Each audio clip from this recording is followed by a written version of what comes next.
Hi, this is Stephen from VIRTUOSO.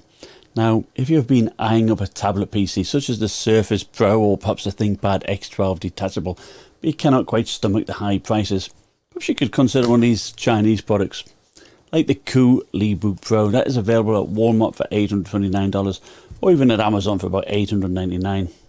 Now, at first glance, it does seem quite enticing because it's about half the price. You do get an i7-8550U processor, 16GB of RAM, and you do get 512GB of storage. Plus, you do get the detachable keyboard and the pen is included. Whilst these are additional costs for the Surface line, for example.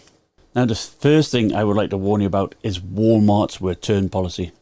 Now, I did recently purchase a Nintendo Switch from them. Now, like Amazon, they have a marketplace where these products are sold by third-party sellers. Now, I went to the Walmart and I wasn't unable to return my Nintendo Switch, and it was unopened. So they said I had to coordinate this directly with the third-party seller. Now, this is easy enough if that seller is actually based in the USA, but it may not be as easy when the seller is overseas. Now, my advice would be to, if you're interested in this, is to buy it from Amazon. But it does cost a little bit more, but their returns are much better. Now, KUU did send me this LeBook Pro to review, and this may be a sponsored video, but I'll give you my 100% view of what I think this PC is like. Now, once I had Windows set up, the first thing I always do is go into Windows settings and do the Windows updates. Now, unfortunately, this settings app would immediately close. Now, I did try several fixes, and I even did a system restore, but the issue was still there. So what I did was download the Windows 10 ISO to a USB flash drive and installed a fresh copy of Windows. Now, I was then able to do the updates, but I was missing some drivers. I then went to their support webpage, and unfortunately the machine was not listed. I did try drivers from another system, and they didn't work. So what I did was I reached out to their chat on their support page and I was asked to enter my email address and the issue that I needed addressing. And still, 1 week later, I have not received a response. Now, I was fortunate that my contact was able to get me the drivers, and I was told that they would upload them to their support page. But alas, 4 days later, they are still not listed. Now, this is the reason why I started about the return policy. If I had actually purchased this machine, I would have returned it at this point. And if I'd gone via Walmart, the lack of response from their support would have given me great concern about getting my refund. Okay, with that out of the way, let's jump into the rest of the review. And let's just assume I just received a lemon here. So who is this PC for? Well, it is very portable at just £3 3 ounces with a USB-C 45-watt power brick. It comes with a detachable keyboard and can be used as a tablet, and comes with a digital pen for taking notes or drawing. So it will suit a business user who wants a Windows machine to take notes when out of the office. It does have two cameras. You have one at the front and one at the back. So taking photos out in the field is possible. It also suits a student. It has a length of only 290mm and it's only 9.5mm thick, so it will slot into your backpack very easily. And it will also suit an artist, although I'm not sure if this included pen would be suitable for detailed artwork, as there are no details on its levels of pressure sensitivity.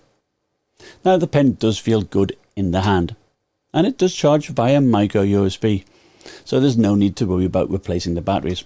Although I would have preferred a USB-C charging, because then you could have actually used the power brick that they included.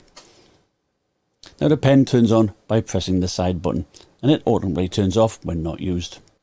Now, I quite like this because many pens are activated by motion, and in your bag you can find that those pens can start losing their battery power more rapidly. Now, the pen does attach magnetically to the right hand side of the tablet. I had two issues with the pen. The first was that it would activate the screen when it was about 5mm above the screen, which can lead to errant pen strokes when not even touching the screen itself. And second was that it seemed to have quite a high latency. But it does use Windows Pen protocol, so you can actually use another pen such as the Surface Pen. I did like the 12.6 inch screen. It has a 3:2 aspect ratio with a resolution of 2160 by 1440 at 60Hz, and it didn't show any backlight bleed at all. Now the bezels are wide enough to allow you to hold it without your palms activating the screen. Sure, the Surface Pro 8 has 120Hz refresh rate, but let's face it, with HD 620 graphics, the LeBook is no gaming machine. Although games like Overwatch played fairly well with about 30 FPS at 720p, but games like Battlefield 2042 would not load at all. So yeah, you can play some older games or even stream games if you wish.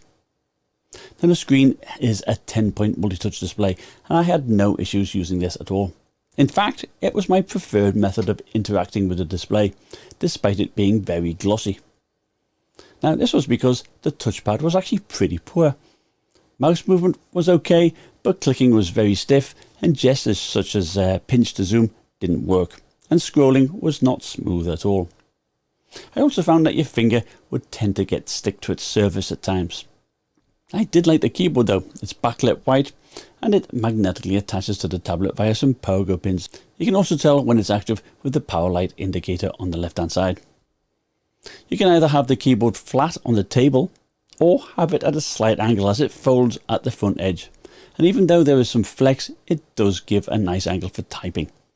Now the reverse side of the keyboard is rubberized and has a cloth-like appearance. I found that this makes it look pretty sharp and does a good job of protecting the tablet. Closing the cover puts the tablet to sleep, and it awakens when you open it up again. Now the thing that bothered me the most about the LeBook Pro was the fan noise. Now it's not particularly super loud like you'd get on a gaming laptop, and indeed when you use it for browsing the web and the thermals are lower, the fan doesn't spin up at all. But once you do apply the load, the fan makes a horrendous screeching sound.